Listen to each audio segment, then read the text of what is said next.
안녕하세요. 제 소개를 간단하게 하자면 지금은 40살을 훌쩍 넘긴 남자라면 치가 떨리는 여자입니다.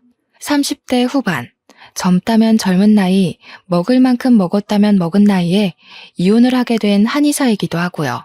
제가 살아온 인생을 아주 짧게나마 털어놓고 싶어서 이 채널을 찾게 되었습니다. 여기엔 저처럼 파란만장한 결혼 생활 혹은 결혼 준비를 하셨던 분들이 많더라고요. 공감이 되기도 하고 제 이야기도 만만치 않은 터라 이렇게 찾아와 익명의 힘을 빌려 썰을 풀어봅니다. 다시 생각해도 황당하고 어이없고 화딱지가 치미는 이야기지만 속 시원하게 한번 털어보겠습니다. 제 이야기는 실패한 첫 결혼부터 시작해보겠습니다. 전 남편은 정형외과 의사였고 주변 지인의 소개팅으로 만나게 되었습니다. 이러나 저러나 의사들끼리의 만남이라고 주변에서도 부러워했고 양가에서도 저희를 축복해 주셨어요. 결혼할 때까지만 해도 서로의 직업을 존중하고 서로를 배려하며 잘 화합하고 지냈다고 생각했습니다. 그런데 결혼한 지 얼마 되지 않고서부터 전 남편은 저의 직업을 무시하기 시작했습니다. 한의학은 다 개뻥이라면서 침으로 어떻게 아픈 데가 나을 수 있냐? 정형외과적 시술이 필요하다는 등 저를 무시하기 일쑤였어요. 한의사가 바빠봐야 탕약은 다려주는 사람이 따로 있고 침술이나 몇 번 놔주면 끝인데 왜 밥을 차릴 시간이 없냐면서 저에게 짜증을 냈습니다. 아니, 저도 의학을 공부한 의사입니다. 그런데 양약을 다루지 않는다고 해서 저를 그렇게 무시할 필요가 있었을까요? 나중에는 저에게 한의원을 그만두고 집에서 본인 일을 내조하라고 하더군요. 개인 병원을 개원하고 싶은데 마땅한 자리가 없다며 장사가 잘 되고 있는 제 한의원 자리를 빼달라는 것이었습니다. 저도 나름 남편만큼이나 돈을 벌고 있었고 제 일에 자부심이 있었기 때문에 전 남편에게 절대로 그 요구를 들어줄 수 없다고 못 박았습니다.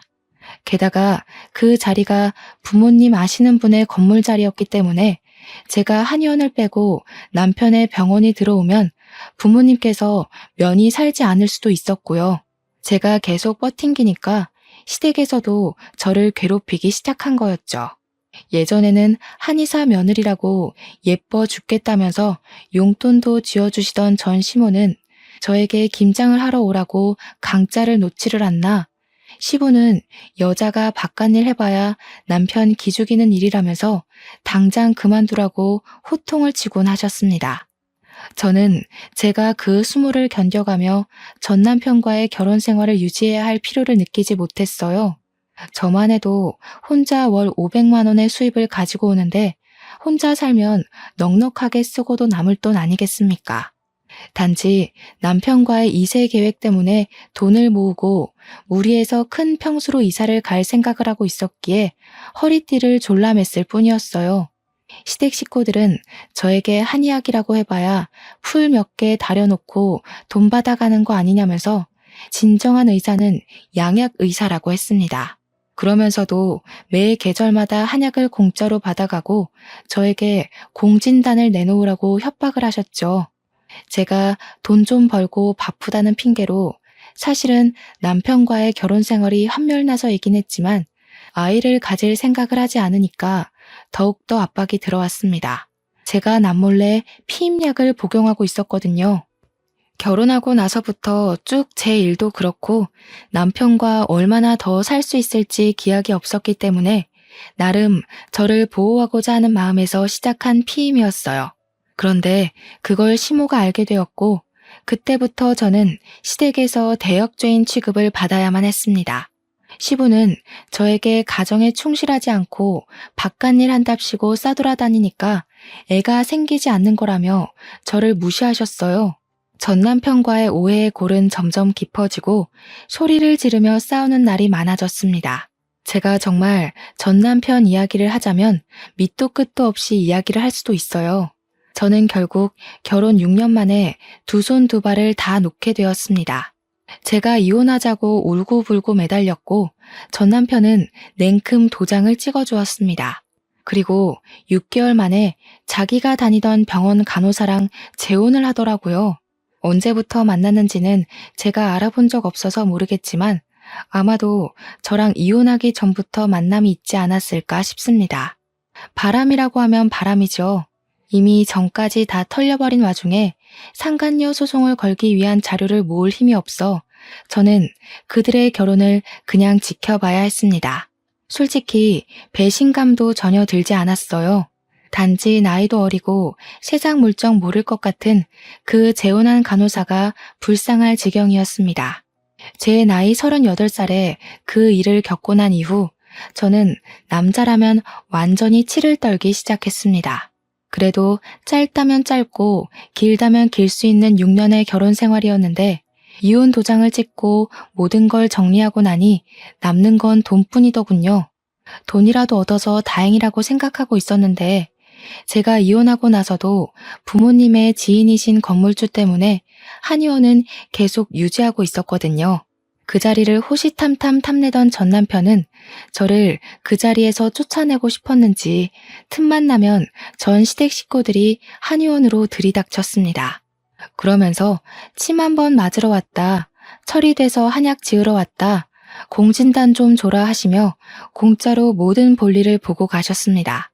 저야 원장실에 있으니까 접수처에서 어떤 일이 벌어지는지 모르고 있었죠.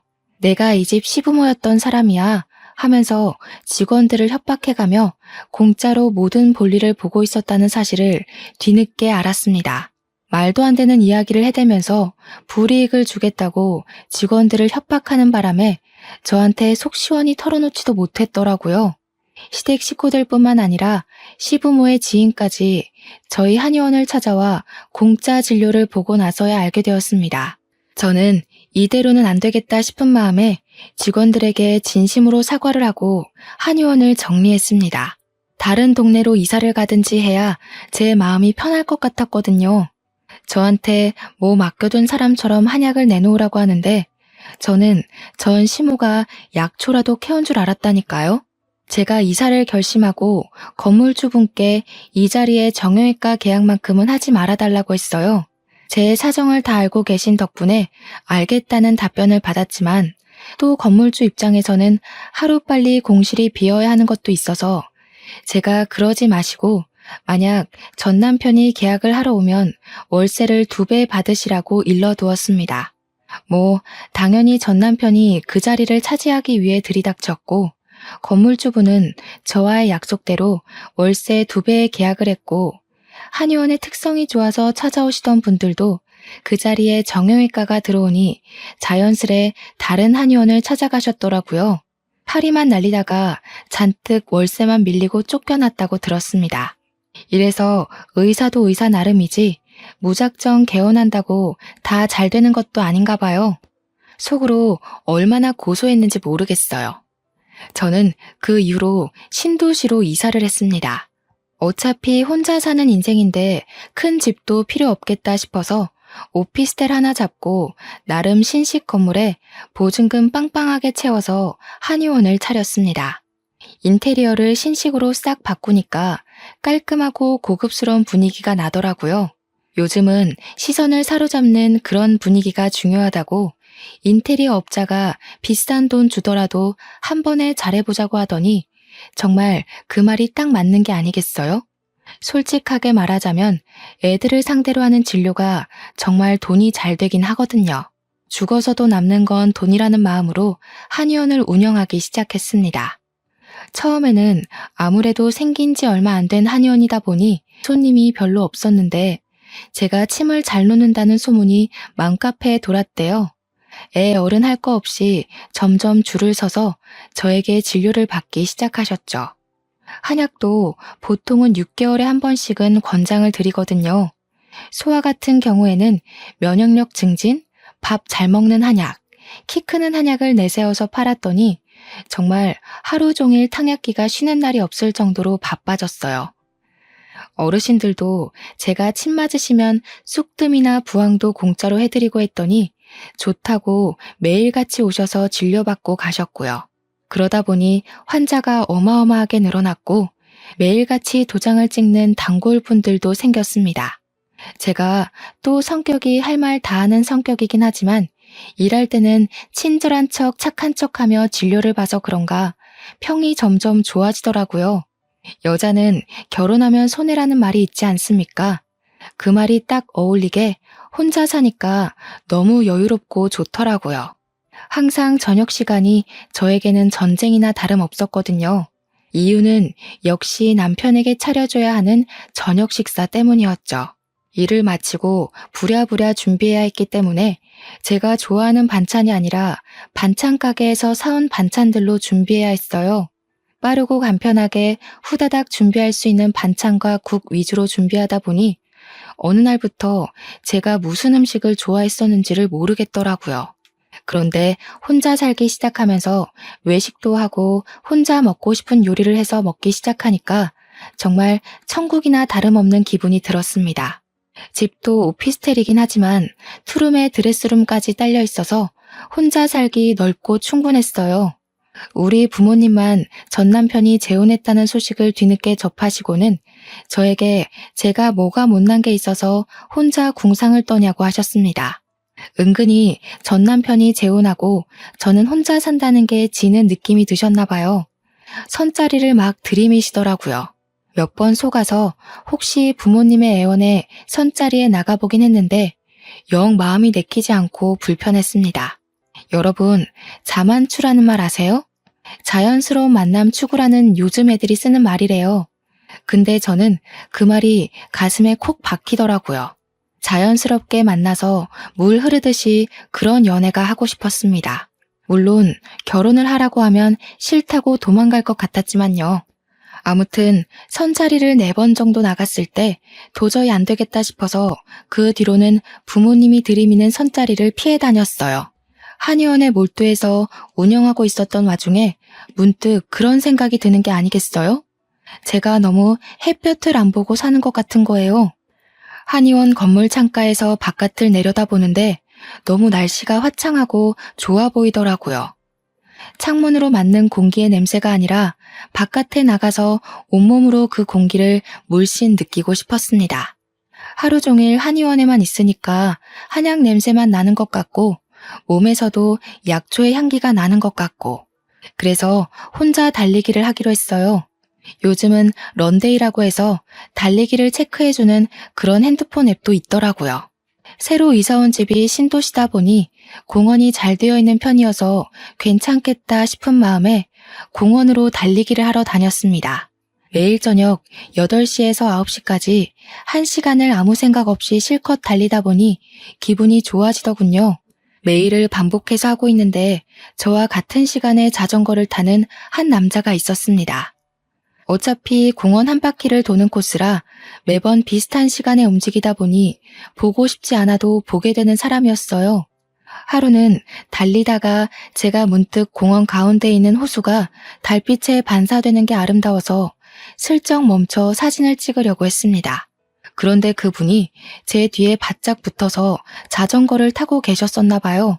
제가 갑자기 멈추니까 브레이크를 급하게 잡으셨는데 부딪힐 것 같았는지 핸들을 옆으로 확 틀어버리시다가 넘어지신 거예요.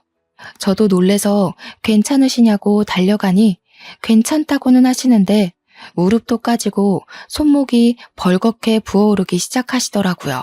남자분도 손목이 아프신지 다른 손으로 만져보시는데 딱 봐도 부어오르는 게 손목을 삔 것 같았습니다. 제가 슬쩍 양해를 구하고 만져봤는데 뼈를 다친 건 아닌 듯 싶었지만 열감이 슬슬 올라오더라고요. 너무나도 죄송한 마음에 명함을 찾는데 운동하러 나온다고 아무것도 들고 나오지 않아서 어찌해야 되나 고민했습니다. 그래서 제가 저희 한의원 위치를 대충 설명을 해드리고 거기 운영하는 한의사다 손목을 치료받으러 오셨으면 좋겠다고 했습니다. 그러면서 처음으로 눈을 마주치게 되었는데 세상에 생긴 게 완전 조각 미남인 거예요. 얼굴이 달빛에 은은하게 반사가 되어서 반쪽은 딱 그림자가 지는데 콧날이 얼마나 오똑한지 저도 모르게 멍하게 얼굴만 보게 되더라고요. 거기다가 자전거를 오래 타셔서 그런가 몸에 지방 덩어리가 하나도 없는 게 몸매도 탄탄하고 허벅지는 정말 축구선수 저리 가라더군요. 저한테 멋쩍게 웃으시면서 아, 한의사님이셨구나 하시며 오늘은 가봐야겠다고 다음에 한의원에 한번 들리겠다고 하셨습니다. 무릎만 까진 줄 알았더니 팔꿈치에서도 피가 줄줄 흐르길래 제가 잠시만 기다려주세요 하고 편의점에 가서 간이 구급상자를 사왔어요. 팔 소독도 해드리고 무릎에도 약 발라드리고 밴드까지 꼼꼼하게 붙여서 죄송하다고 다시 한번 사과를 드렸습니다. 괜찮다고는 하시는데 제가 사진 찍겠다고 주책만 안 떨었어도 이런 일은 없었잖아요. 꼭 한의원에 들러주셨으면 좋겠다고 고개 숙여 인사하고는 집으로 돌아왔습니다. 그런데 그날 밤부터 출근해서까지도 내내 신경이 쓰이는 거예요. 그 잘생긴 얼굴과 탄탄한 몸까지 하나하나 너무 제 스타일이었어요. 이게 바로 자연스러운 만남 추구인가 싶기도 했고요. 근데 제 나이가 벌써 42인 상태였는데 기분은 저보다 연배가 조금 있어 보였거든요. 그 나이가 되도록 혼자일 리가 없잖아요. 애가 있어도 셋은 있겠다 싶었죠. 그래서 마음 한편으로는 괜히 김칫국 마셨다가 다시 뱉어내고 마셨다가 뱉어내고 하고 있었습니다. 마음을 비우고 내원하신 환자분들 진료를 보는데 그분이 딱 진료실로 들어오는 게 아니겠어요? 어색하게 침을 좀 맞을 수 있을까요? 하시면서 들어오는데 이게 무슨 일인가 싶었습니다. 물론 제가 꼭 와달라고 했지만 진짜 오실 줄은 몰랐거든요. 당장 해드리겠다고 하고 온열 찜질에 쑥뜸에 해드릴 수 있는 처치는 다 해드렸어요. 진료를 보면서 환자 초진 차트를 보는데 저보다 4살 연상이시더라고요. 그때 딱 김이 팍 샜죠. 4살 차이는 궁합도 안 본다지만 제 나이가 벌써 42인데 저분은 대학생 아들이 있어도 이상하지 않을 나이였으니까요. 저는 친절한 한의사의 모습으로 환자분을 대했고 진료가 끝나고 얼마냐고 접수처에서 이야기를 하고 계시길래 제가 그냥 가시라고 했습니다.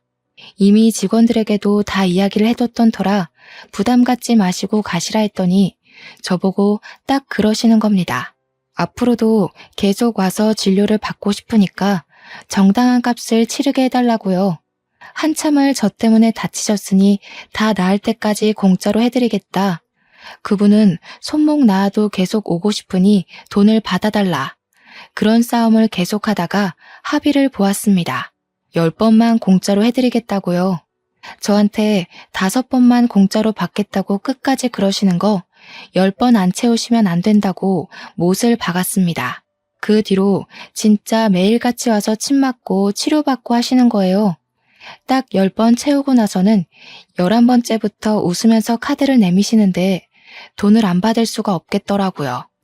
저한테 한약도 짓고 싶다고 이야기를 하시길래 진맥을 짚어보았어요. 그러고는 이렇게 저렇게 하시면 좋겠다고 추천을 드리면서 은근히 저도 떠봤죠. 와이프분이나 자식들 한약은 안 지으세요? 하고요. 제가 생각해도 너무 똑똑한 질문이었다고 생각합니다. 그러니까 저한테 설핏 웃으면서 저 아직 미혼입니다 하시는 게 아니겠어요. 제 얼굴에서 진짜 밝은 웃음이 티가 났을지도 몰라요. 속으로 유레카를 외쳤거든요. 그 뒤로 제가 진짜 홀라당 넘어가서 머릿속에 이 남자는 미혼이다 미혼이다 이 생각밖에 없었어요. 그 뒤로 그분은 일주일에 2-3번은 저희 한의원에 와서 치료를 받으셨고 저녁에는 같이 달리기를 했어요. 자전거를 타는 게 시원하고 기분 좋다고 하시더니 제가 자전거를 못 탄다고 하자마자 자전거를 두고 나오시는 거예요. 저랑 속도를 맞춰서 같이 달려주시는데 진짜 20대에도 못 느껴본 설렘과 몽글거림이 가슴속에 콕 박혀서 떠나질 않더라고요. 이렇게 계속 뜨뜨미지근하게 지내니까 저도 이 남자가 점점 더 궁금해지기 시작했어요. 은근히 무슨 일을 하시길래 낮에도 침을 맞으러 오시냐고 물어보니까 자기는 재무관리사라고 하더라고요. 재무관리사라고 하면 주식이나 투자 이런 거 생각하지 않겠어요? 직업까지도 너무 멋있는 거죠. 제가 멋있다고 하니까 한의사가 더 멋있는 직업 아니냐고 하는 거예요. 여성이 전문적인 직업을 가지고 있는 게 훨씬 가치 있는 거라고 말을 해주는데 순간 울컥하더라고요. 전 남편이 저를 얼마나 무시했었는지 막 그때 기억이 나면서 제 가치를 알아준다는 게 너무 행복했어요. 그래서 저도 모르게 제 전 남편이 이런 마인드였으면 참 좋았을 텐데 하고 말했습니다. 그랬더니 저한테 이혼을 하셨냐고 물어보더라고요. 숨길 것도 아니니 이혼했다고 이야기를 했죠. 몇 년 전에 했고 미련 있는 건 절대 아니라고 덧붙이니 저에게 안도의 한숨을 내쉬며 다행이래요. 기혼일까봐 조마조마했다고 하는 겁니다. 그게 무슨 소리일까 싶어서 왜 기혼일까봐 조마조마해요? 하니 저에게 다이렉트로 숨기지 않고 딱 이야기하더라고요. 제가 한의사님한테 관심이 있습니다. 이렇게요. 고백도 어쩜 남자답게 그렇게 멋있게 하는지 저 정말 한눈에 뿅 가버렸잖아요.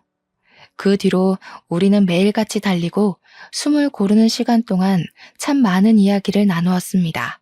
학교는 어디를 나왔는지, 어느 동네에서 유년 시절을 보냈는지, 학창 시절을 어떻게 보냈는지 그런 이야기들요. 그분은 자기가 학창 시절에 공부를 안 해서 골칫덩어리를 맞고 있었다고 했어요. 그런데 좀 의구심이 들었죠. 재무관리사라면 똑똑해야 하는 거 아닌가 싶어서요. 그러니 그렇게 대단한 건 아니라고 겸손을 떨더라고요. 그러면서 자기는 아직 미혼이라고 했습니다. 저야 이미 환자 차트를 보고 있었지만 모르는 척하면서 이렇게 멋있고 잘났는데 왜 미혼이냐고 물어봤어요. 그랬더니 제 눈을 진하게 바라보면서 저를 만나기 위해 아직 미혼이었던 것 같다고 하는 거예요. 그날부터 저희는 정말 정식으로 사귀기로 했습니다. 근데 원래 사귀면 서로의 집도 오가고 집에서 데이트하면서 같이 밤도 새우고 하는 맛이 있어야 하지 않겠어요? 멀끔하게 생겼지만 집안이 개판이면 실망스러울 것 같기도 하고 아무래도 나이도 있고 재혼 각을 재다 보니 성향이 잘 맞는 사람을 만나고 싶었단 말이죠. 전 남편은 항상 양말을 뒤집어서 벗어두는 나쁜 놈이었거든요.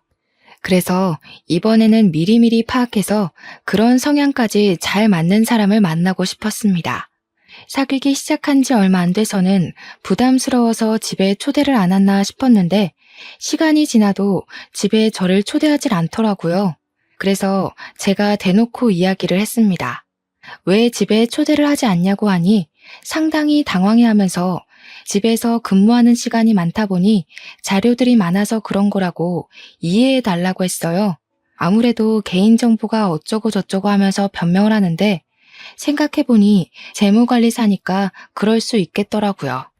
다른 사람의 재산과 개인정보를 가지고 투자를 대신해주는 거니까요. 오히려 이해 못한 사람이 된 기분이 들어서 제가 미안하다고 했습니다.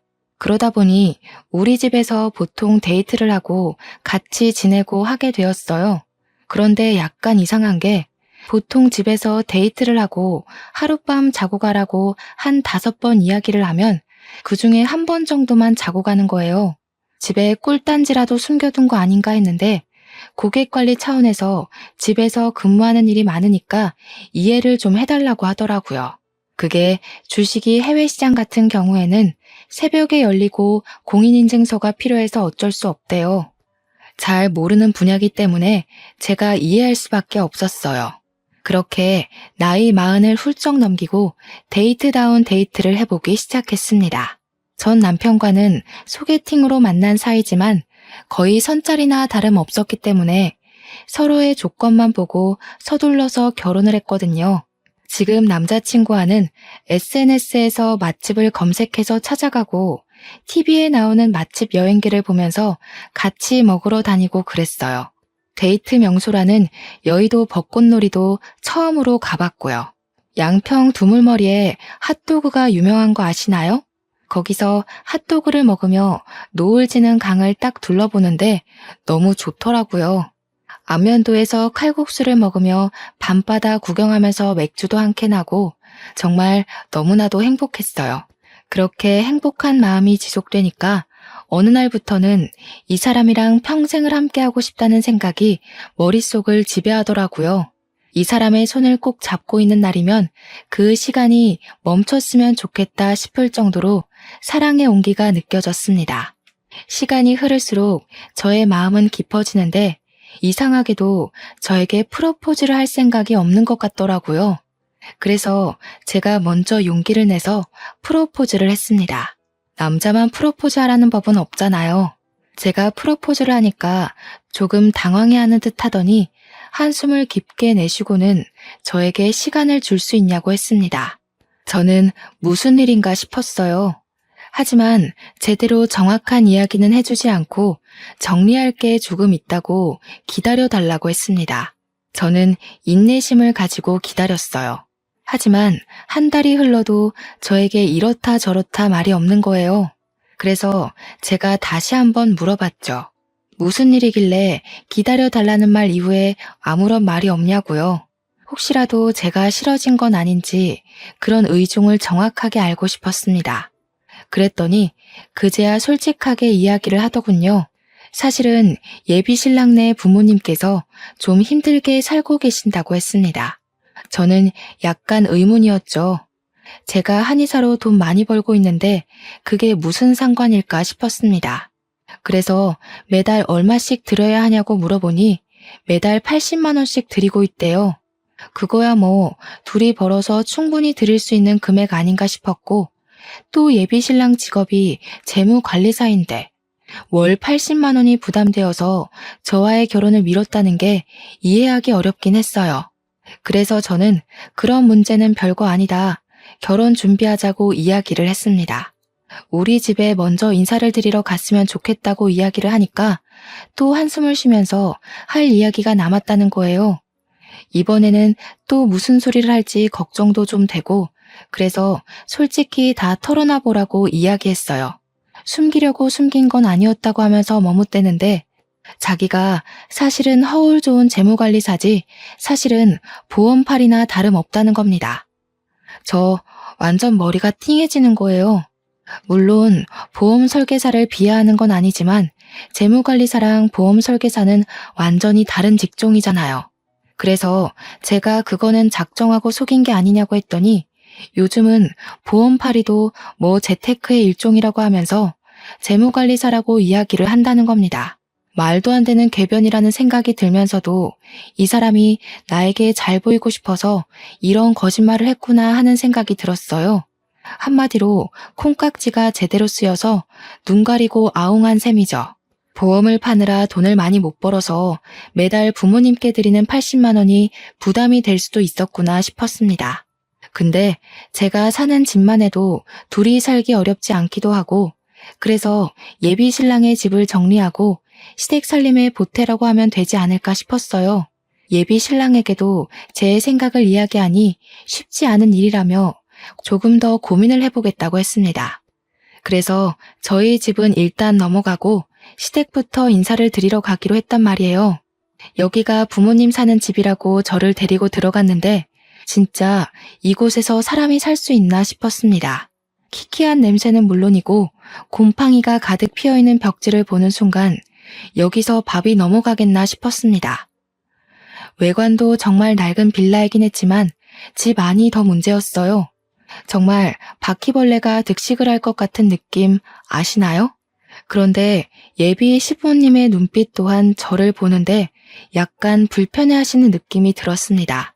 그래도 아들이랑 결혼하겠다고 찾아온 여자인데 저에게 끝까지 존대를 하시면서 불편해한다는 느낌을 팍팍 주셨어요.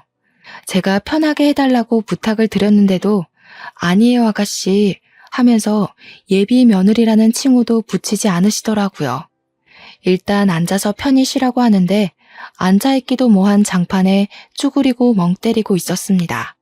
근데 예비 신랑만 쓱 부르더니 방음도 안 되는 방에서 무슨 이야기를 막 하시는 거예요. 궁금해서 슬쩍 집중해서 엿들어보니 저 아가씨한테 말은 다 했냐? 다 알고 있는 거 맞냐? 이런 이야기를 하시더라고요. 나중에 예비 신랑에게 물어보니 그냥 집안 사정에 대해 이야기를 나눈 거라고 솔직하게 다 이야기했다고 말하더군요. 그런데 왜 저를 불편하게 생각하시는지 잘 모르겠더라고요. 아무래도 제 직업이 한의사라 너무 기운 결혼이라고 생각해서 그러시나 싶었죠. 예비신랑도 저한테 자기는 너무 볼품없는데 제가 너무 잘나서 그런 거라고 했거든요. 저희 집에 인사를 드리러 가서는 예비신랑이 정말 싹싹하게 예의 바르게 굴었어요. 저희 부모님이 원래 제 재혼을 엄청 기다려왔다고 했었잖아요. 저에게 선짜리도 막 들이미시고요. 그런데 부모님이 보시기에도 예비신랑이 저에 비해 너무 볼품없다고 생각하셨는지 별로 탐탁지 않아 하셨어요. 저한테 뭐가 부족해서 저렇게 별 볼 일 없는 남자를 만나냐고 해서 한참을 싸우다가 저도 곰곰이 생각을 해봤죠. 우리 부모님까지 그러니까 슬슬 저도 제가 보는 눈이 영 바닥인가 하는 생각이 들었거든요. 일단 양가 부모님을 각자 만나고 소개도 했으니 상견례를 하자고 이야기를 했습니다. 근데 예비 신랑이 자꾸 날짜를 미루는 게 아니겠어요? 아직 예비 시부모님이 마음의 준비가 안 됐다고 하면서 차일피일 기약 없이 미루는 거예요. 인사까지 다 드린 마당에 준비가 안 됐다는 게 무슨 소리냐고 저도 점점 예비 신랑과 다투는 날이 많아졌어요. 그러니 예비 신랑도 자기를 믿고 조금만 기다려 달라면서 제가 너무 부담스럽다고 하셨다는 겁니다. 그런데 그때까지도 웃긴 사실이 뭔지 아세요? 정작 저는 예비 신랑이 혼자 살고 있는 집에 가본 적이 없었다는 겁니다. 저도 속으로 완전히 결단을 내렸습니다. 더는 미뤄서는 안 될 일이라고 생각을 했고 서로의 생활 습관을 정확하게 알아야 한다고 생각했죠. 전 남편과의 한 번 실패가 있었기 때문에 2번 실패하고 싶지 않았어요. 자꾸 저한테 숨기려고만 하니까 도대체 집안 꼬락서니가 어떻길래 방문을 못하게 하나 싶었고요. 그래서 안 된다는 걸 알지만 제 환자 진료 차트에 나와 있는 집 주소를 확인했습니다. 불시에 방문했는데 설마 집 앞에서 내쫓진 않겠지 싶어서 말이죠. 그게 제 인생의 가장 중요한 전환점이 될 거라고는 그때까지 생각도 못했네요. 정보에 써져 있는 집으로 찾아가서 다짜고짜 벨을 눌렀습니다. 평소에 예비 신랑이 보험을 계약할 일이 없으면 집에 있다는 걸 미리 듣고 알고 있었기에 용기를 낸 거죠. 불시에 딱 찾아가서 벨을 눌렀는데 누구세요? 하면서 현관문을 열고 나오는 사람이 젊은 남자인 거예요. 저는 너무나도 당황했죠. 설마 진료 차트에 있는 주소까지 속인 건가 싶었거든요. 도대체 어떤 삶을 살기에 처음부터 끝까지 거짓으로 저를 대할 수 있는 건가 순간 만감이 교차했어요. 혹시 나를 사랑한다고 했던 그 모든 것이 거짓이었나? 하는 생각도 들고요. 끽해봐야 대학생 정도로 보이는 남자한테 저는 살짝 떨리는 목소리를 가다듬고 물어봤어요. 여기가 김진성 씨 집 아닌가요? 하고 물어보니 저한테 맞는데 누구세요? 이러는 거예요. 맞는다고 하니까 더 혼란스러운 거 있죠? 그래서 김진성 씨는요? 하고 예비 신랑을 찾았습니다. 조카랑 살고 있는 건가 싶어서 이야기를 들어봐야겠다 생각했어요. 그런데 갑자기 그 대학생 정도로 보이는 남자애가 아빠 손님 왔는데 이리 와봐 하는 게 아니겠어요. 저는 정말 입을 떡 벌리고 아무 말도 할 수가 없었습니다. 순간 머리에 진짜 망치를 맞은 듯한 기분이었습니다. 대학생으로 보이는 아들이 존재한다니. 저한테 분명히 미혼이라고 했고 그동안 아들의 존재나 결혼을 했었다는 이야기를 한 적이 없었거든요. 이게 다 무슨 일인가 싶어서 멍하니 집을 바라보는데 사각 팬티 바람으로 누군데? 하고 나오는 남자가 제 예비 신랑인 거예요. 눈을 여러 번 비비고 봐도 제 예비 신랑이었습니다. 저도 놀라고 예비 신랑도 놀라고 아빠라고 부른 남자애는 뭐야? 하고 보고 있고 예비 신랑이 야, 문 닫아 하고 소리를 치는데 제가 발로 문을 턱 막았습니다. 그러자 문을 닫으려던 예비 신랑의 아들이 놀래서 저를 쳐다보더라고요. 저는 문을 못 닫게 막고는 그 앞에서 배신감에 가득 찬 얼굴로 버티고 서 있었어요. 그러니까 글쎄 웬 여자가 집에서 슬쩍 나오더니 누구세요? 이러는 거 아니겠어요? 그 꼴을 보고 저는 확신이 들었죠. 부인이구나 싶었습니다. 남자애는 모르겠다고 아빠 손님인 것 같은데 그러고 있고요. 저는 성격이 할 말 다 하는 성격이라고 했잖아요. 그 꼴을 보는 순간 결혼이고 나발이고 아무 생각도 들지 않았어요. 그냥 그 집안으로 쑥 들어가 버렸습니다. 웬 여자가 갑자기 집으로 들어오니 사정을 알고 있는 예비 신랑만 혼비백산이 되고 와이프로 보이는 여자와 아들인 남자는 저를 미친년 보듯 보더군요. 그날을 다시 생각해도 너무 어이가 없고 황당하고 진짜 열이 받네요. 아무튼 다짜고짜 들어가서 이야기들 좀 하시죠 하니까 다들 어리둥절해 하는데 예비 신랑, 아니 그 미친놈만 벌벌 떨더라고요. 그래서 제가 거기서 당당하게 말했습니다. 제가 저 남자랑 결혼을 약속한 사이거든요. 물론 와이프가 있다는 이야기도 다 큰 아들이 있다는 이야기도 못 들었습니다. 혹시 저랑 결혼하기로 했다는 이야기를 들은 적 있나요? 그러니까 아들도 와이프도 전부 기겁을 하면서 미친 거 아니야? 누가 미친 거야? 전현이 미친 거야? 네가 미친 거야? 난리가 나더라고요. 머리가 지끈거리면서 아파지는데 저도 이대로 당하고만 있을 수 없잖아요. 확실하게 끝을 내더라도 저를 속인 저놈이 벌은 받고 끝나야 하지 않겠어요? 저도 몰랐어요. 저한테는 미혼이라고 했거든요. 저랑 여행도 잘 다니고 저희 집에서 자주 밤을 새웠기 때문에 꿈에도 생각 못했습니다. 거기다가 제가 저 미친 인간네 부모님까지 만나 뵙고 인사를 드렸거든요. 거기서도 저에게 유부남이라는 이야기는 하지 않았습니다. 제가 정확하게 이야기를 하니까 와이프라는 사람은 분노에 벌벌 떨고 아들이라는 사람은 경멸의 눈초리로 저와 예비 신랑을 쳐다보더군요.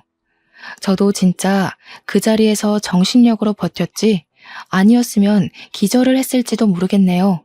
그제야 이야기를 와이프가 풀어두는데 알고 보니 혼인신고는 하지 않은 사실혼 관계라고 하더군요. 저도 어이가 없어서 사실혼에 애까지 두고 사냐고 그게 뭐냐고 물어보니까 여자가 자기네 나라에서는 그렇게 산다는 게 아니겠어요? 자세히 보니까 조금 이국적으로 생긴 것 같길래 어디 나라에서 왔냐고 물으니 프랑스 혼혈이라고 하더군요. 프랑스에서는 혼인신고 같은 거 안 하고 사실혼을 다 인정한대요. 알고 보니 예비 신랑이 프랑스에 배낭여행을 갔을 때 첫눈에 반한 여자를 보쌈하듯 데리고 온 거라고 했어요. 두 번째 만남에 뱃속에 이미 새 생명을 잉태해버려서 한국으로 데리고 온 거라고 하더군요. 아무래도 친정이 프랑스라서 아들이랑 같이 왔다 갔다 하는 사이에 바람을 피운 것 같다고 했습니다. 시부모도 자기가 프랑스 혼혈이라서 싫어했다면서 자기가 다다음 주에 프랑스로 잠시 또 떠나 있는데 그동안 일을 진행하려고 한 것 같대요. 저한테 측은한 얼굴을 하며 똥 밟으셨네요 하는데 이 여자도 평범한 여자는 아니구나 싶었습니다. 아들은 예비 신랑 보면서 미친 거 아니냐고 화를 씩씩 내지 와이프는 저보고 똥 밟은 거라고 하지. 가운데서 머리가 터지는 줄 알았습니다. 그래서 제가 화를 참지 못하고 큰 소리를 내면서 말했죠. 야, 너도 뚫린 입이 있으면 말을 해봐. 이게 다 어떤 상황인지. 도대체 나랑 뭘 어쩌려고 그런 건지 말을 해보라고.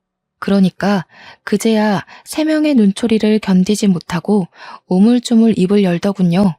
매달 80만 원의 양육비를 주면 다 해결될 거라고 생각했다면서 자기도 이렇게 아등바등 돈 버는 거에 눈돌아 사는 게 힘들었대요.